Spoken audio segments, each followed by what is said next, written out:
Tafsirim muyassar. Baqara surasi. Nihoyat shafqatli va mehribon Allohning ismi bilan boshlayman. Yahudiylar, Hristiyanlar va mushriklar Allohning bolasi bor dedi. Hargiz undaq emas. Ular Allohga mansub qilgan narsadan Alloh albatta pokdir.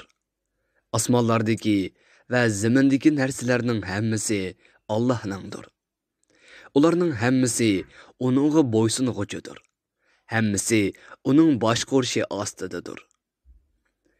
Alloh osmonlarni va zaminni o'rnaksiz yaratgan zotdir. Alloh biror ishni taqdir qilib, uni yaratishni iroda qilsa, uningga faqat bo'l deydi-da, u darhol bo'ladi. Ahli kitobdan va boshqalardan bo'lgan nodon odamlar Muhammad alayhissalomga ergishishdan bosh tortib, haqovurlik qilib, Alloh bizga bevosita gap qilib, sening haq payg'ambar ekanligingni aytib bersa, yoki sen bizga Allohdan sening rostchil ekanligingni isbotlaydigan biror mo'jiza keltirsang bo'lmamdi, dedi. Ulardan ilgari o'tgan ummatlarmo o'z payg'ambarlariga haqovurlik qilib, mushundoq so'zni qilgan edi. Bu ilgirki va keyingi barliq kofirlarning dillarining kufrlikda va ozg'unlikda bir-biriga o'xshaydiganligidandir. Haqiqatan biz oyatlarimizni Allohga jazman ishonadigan, uning nozil qilgan shariati bo'yicha amal qiladigan mu'min qavm uchun ochiq bayon qildik. Ey payg'ambar, haqiqatan biz seni yetarlik dalil isbot va mo'jizalar bilan kuchlantirgan holda haq din bilan avatdiq. Sen bu dinni kishilarga yetkizgin. Müminlerge ikki olamdik yaxshiliklar bilan xush xabar bergin. Haq dinni qabul qilishdan bosh tortgan mutakabbir kofirlarni oxiratda ularni kutib oladigan qattiq azobdan ogohlantirgin. Sen haq dinni to'liq yetkizgandan keyinmi kufrda chang turganlarning kofirligiga sen javobgar emassan. Qiyomat kuni ular do'zaxga tashlanadi. Uningdan hargiz chiqib ketanmaydi. Ey payg'ambar, sen diningni tashlab, Yahudilar va Hristiyanlarning diniga ergashmaguncha ular sendan hargiz rozi bo'lmaydi. Ularga aytqinki, haq din islom dinidir. Sana vahiy orqali haqiqat kelgandan keyin, agar sen ularning nafsi xohishlariga ergashadigan bo'lsang, seni Allohning azobidan qutqizib qoladigan hech qanday do'st, sana yordam qiladigan hech qanday madadkor chiqmaydi. Gerçi bu xitob Muhammad alayhissalomga deyilgan bo'lsa-mu, u butun islom ummatiga qartilgan.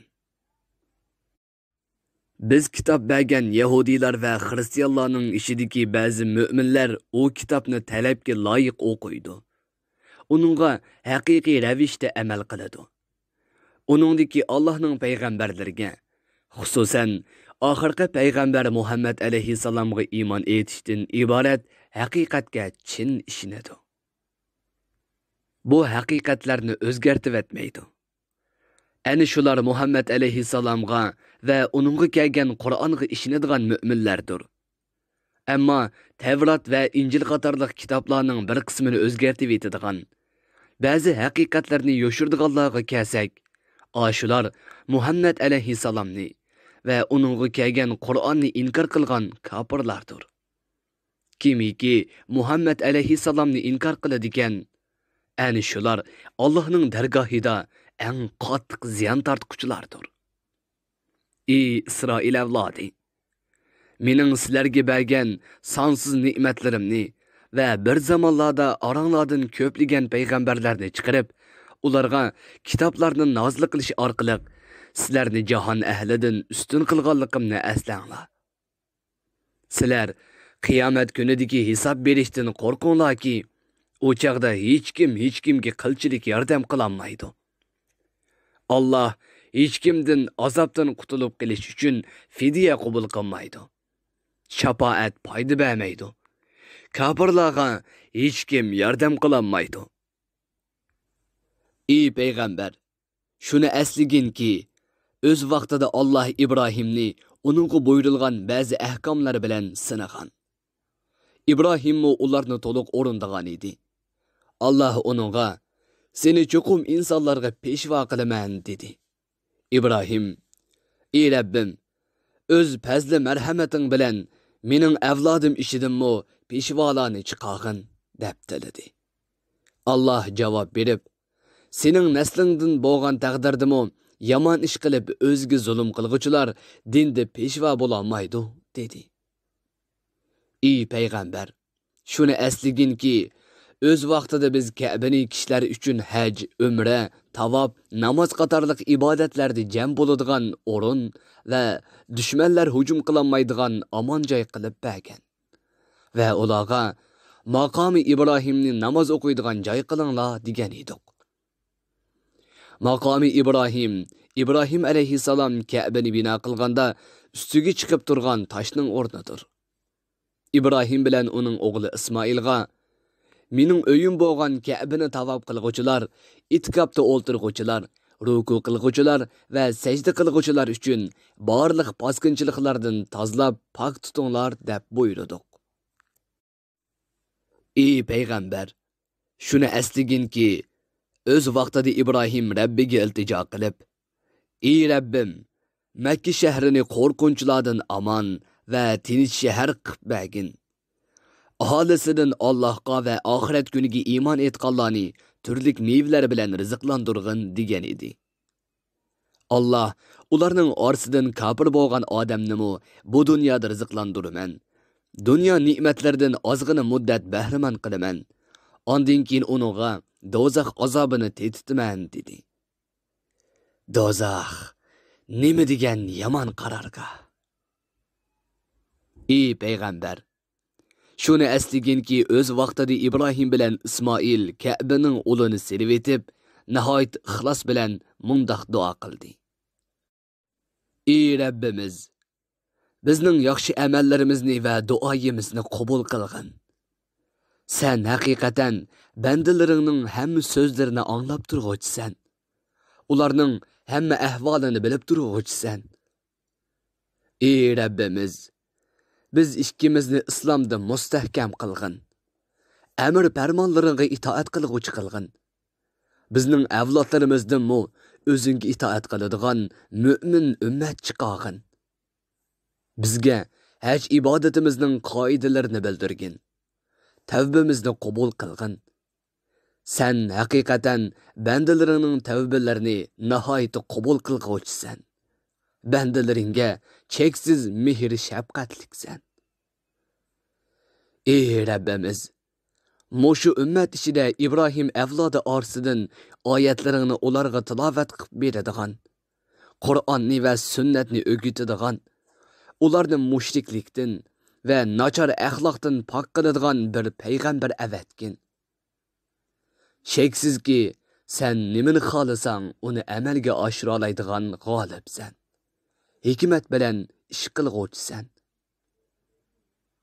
Aqlsizlardan va ahmoqlardan boshqa hech kim Ibrohimning dinidan yuz o'rmaydi. Haqiqatan biz Ibrohimni bu dunyoda payg'ambarlik tanladik. U oxiratda yuqori martabalik solihlardan bo'ladi. İbrahimning payg'ambarlikka va bu katta martabaga tanlanishidagi sabab uning islomni hech ikkilanmasdan darhol qabul qilganligidir. O'z vaqtida Rabbi uningga sen itoat qilgin deganda, u Allohga bo'lgan barcha ixlosi bilan va samimiy muhabbati bilan men olamlarning Rabbiga bo'ysundim degan edi.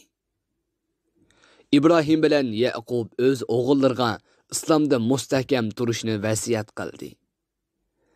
Ey o'g'illarim, Allah sizlarga islom dinini tanladi. Shunga sizlar hayotli bo'lsanglar, bu dindan qat'iy ayrilmanglar. Sizlar o'lgandimi faqat musulmon holatinglar bilan o'linglar, dedi. Ey Yahudiylar, Yaqub jon uzayotgan vaqtida sizlar uning yonida bormitinglar? Shu chaqda Yaqub barliq o'g'illarini yig'ib ulardan, men vafot bo'lgandan keyin sizlar nimaga ibodat qilasizlar deb so'raganda, ular Sening ilohing va ota-bobolaring İbrahim, İsmoil, İshoqlarning ilohi bo'lgan bir Allohga ibodat qilamiz.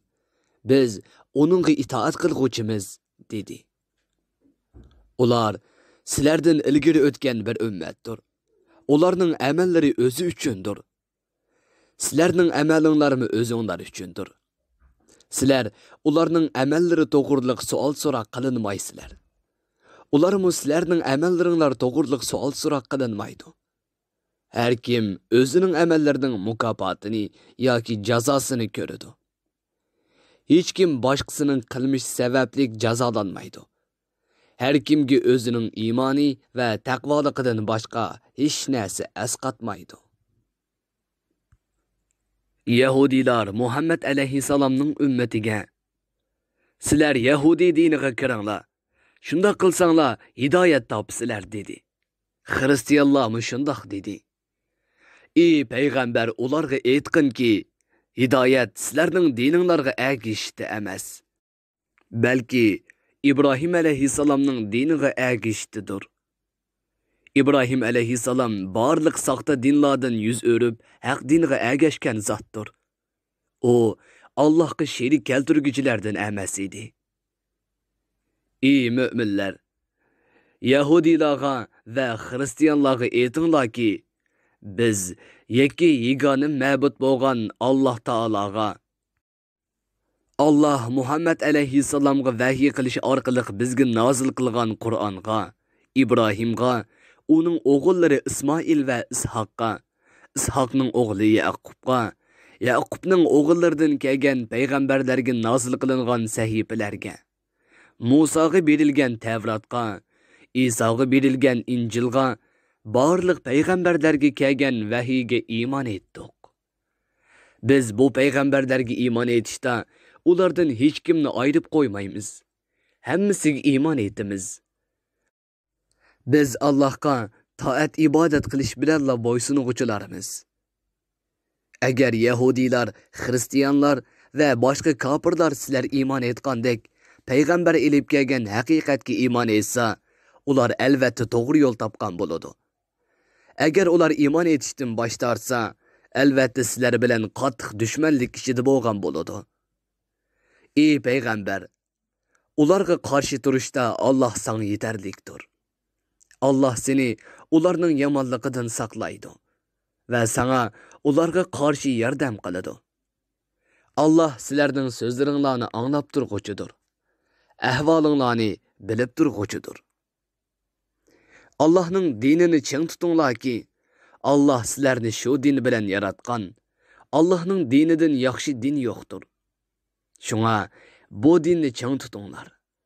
Ve biz İbrahim alayhissalomning diniga ergish orqali Rabbimiz Allohga itoat qilguvchilarimiz danglar. Ey payg'ambar, ahli kitobga aytqinki, sizlar Allohning bir ekanligi to'g'riliq biz bilan munozirlashamsizlar. Halbuki u biror qavmningla emas, barcha olamlarning Rabbidir. O bizning Rabbimiz, sizlarning Rabbinglardir. Bizning amallarimiz o'zimiz uchundir. Sizlarning amallaringlarmi o'zinglar uchundir. Biz Allohga toat ibodatni xolis qilamiz. Uningga hech kimni sherik qilmaymiz. Allohdan boshqa hech kimga ibodat qilmaymiz. Yoki sizlar İbrahim, İsmoil, Ishoq, Yaqub va Yaqubning naslidan kelgan payg'ambarlar Yahudi idi yoki Xristian idi demsizlar. Bu ochiq yolg'ondir. Chunki ular Tavrat va Injil nozil qilinishdan ilgari kelgan payg'ambarlardir. Ey payg'ambar, ularga aytqinki, ularning qaysi dinda ekanligini sizlar obdan bilamsizlar yoki Allohmi? Allah Qur'onda ularning to'g'ri dindagi musulmonlar ekanligi haqida xabar berdi. Qo'linglarda Allohdan kelgan guvohlik bor turib, uni yoshirvatsizlar. Ve bilib turib Allohning nomidan yolg'onni to'qib, uning aksini da'vo qilyapsizlar. Sizlardek Allohdan kelgan guvohlikni yoshirgan odamda zolim odam bormi? Allah sizlarning qilmishinglardan g'ofil emas. Allah albatta uni sanab turadi va uninga asosan sizlarni jazolaydi. Ular sizlardan ilgari o'tgan bir ummatdir. Ularning amallari o'zi uchundir. Sizlarning amalinglarmi o'zinglar uchundir. Sizlar ularning amallari to'g'riliq savol so'roq qilinmaysizlar. Ularmi sizlarning amallaringlar to'g'riliq savol so'roq qilinmaydi. Bu oyat boshqalarning amallaridan foydalang'ili bo'lmaydiganligiga va ajdodlarning amallari bilan faxrlanib mag'rurlanishning to'g'ri emasligiga, bunda qilishning hech narsaga asqatmaydiganligiga, asqatadigan narsaning Allohga iymon etish, uningga xolis ibodat qilish, payg'ambarlarning yo'liga ergashish ekanligiga va kimki payg'ambarlardan birasini inkor qiladi ekan, bu qilmishning barliq payg'ambarlarni inkor qilganlik bo'ladiganligiga ishorat qiladi. Tafsirim muyassar. Bir guruhi ulamolar nashrga tayyorlagan. Tarjima qilguvchi Muhammad Yusuf Muhammad Tursun. Muharrir Abdurrahim Davlat. Korrektor Abdulaziz Oqxon. 2020 yanvar 1-nashri. Teklimakan Uyg'ur nashriyoti tarafidan nashr qilingan. Mikrofon oldida İmran Abdug'ani Sadai. Bu asar avlod detallarida tarqitildi.